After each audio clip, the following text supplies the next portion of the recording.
Okay, so last time I put a tent together, it took me like 2 hours, and I cussed and sweat like a pig.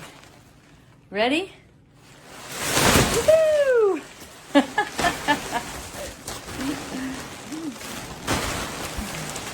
Seriously, what's up? Of course, if you're outside, you want to stake it down, but in the kitchen, I don't guess I should do that. There's the door, and then you have to put it down, which takes a little more time, but I can do it, so that's pretty cool.